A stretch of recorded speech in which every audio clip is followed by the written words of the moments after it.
कर रहे हैं, बल्कि अब तो दोनों की मंगनी भी हो गई है। वो दोनों ये खबर विल को साथ में देना चाहते थे, मगर विल ये सब सुनकर अंदर से टूट गया। लेकिन उसने हर बार की तरह अपनी भावनाएं अपनी तीखी और ठंडी बातों में छुपा ली। जब एलिसिया वहाँ से जा रही थी तो उसने लुइजा के सामने कबूल किया कि एक्सीडेंट के बाद वो विल के साथ रहना चाहती थी, लेकिन किसी ऐसे इंसान की मदद नहीं की जा सकती जो खुद मदद लेना ही ना चाहता हो। इस पर लुइजा ने कुछ नहीं कहा, लेकिन उसके चेहरे से साफ लग रहा था कि वो इस बात से सहमत नहीं है। खैर, उनके जाने के बाद लुइजा को दूसरे कमरे से जोर की आवाज आई। वो तुरंत वहाँ गई और देखा कि विल की फ्रेम्ड फोटोज जमीन पर टूटकर बिखरी हुई थी। ऐसा लग रहा था जैसे विल ने खुद उन्हें गिरा दिया हो। बाद में जब लुइजा अपने बॉयफ्रेंड पैट्रिक के साथ थी, तब भी वो विल के बारे में ही बात कर रही थी। उसने कहा कि मुझे यकीन नहीं होता, बेचारे विल के साथ जिंदगी ने पहले तो इतना बुरा किया, ऊपर से उसका सबसे करीबी दोस्त और उसकी एक्स एक दूसरे से शादी करने वाले हैं। ये सब देखकर उस बेचारे को अपनी डिसेबिलिटी का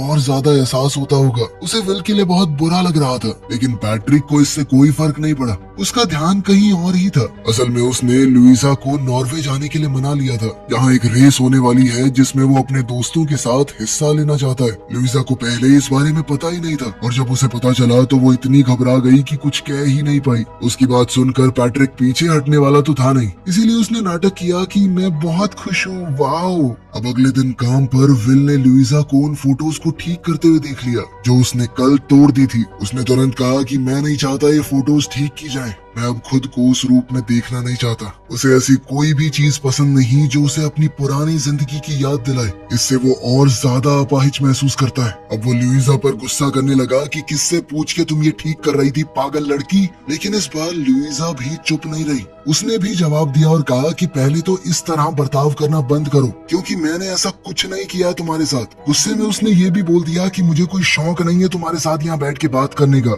मैं बस पैसों के लिए नौकरी कर रही हूँ, मुझे बहुत जरूरत है इसलिए। और ये बात मानो विल को छू गई। उसी दोपहर अचानक से विल ने लुइजा को अपने साथ मूवी देखने के लिए कहा। लुइजा को ऐसी मूवी देखना जिसके अंदर सबटाइटल होते हैं कुछ खास पसंद नहीं है, लेकिन फिर भी उसने हाँ कर दी। मगर थोड़ी ही देर में वो मूवी उसे बहुत ज्यादा पसंद आई। इस बारे में उन दोनों ने पहली बार एक ढंग की बातचीत की। इसके बाद तो और भी चौंका देने वाली बात हुई। विल ने कहा कि बाहर चलें क्या थोड़ा। अब उनकी बातचीत बढ़ने लगी और दोनों एक दूसरे के साथ अच्छा महसूस करने लगे। कमिला ने भी जब ये देखा तो वो बहुत खुश हुई। खैर, फिर हॉस्पिटल की एक ट्रिप के दौरान नेथन ने लुइजा को साफ साफ समझाया कि विल की जिंदगी कितनी मुश्किल है। उसने बताया कि उसके ठीक होने का कोई चांस नहीं है, और सबसे बुरी बात ये थी कि अपनी इस हालत की वजह से वो बहुत ही आसानी से बड़ी बड़ी बीमारियों का शिकार हो सकता है। साथ ही उसने बताया कि उसे लगातार दर्द होता रहता है।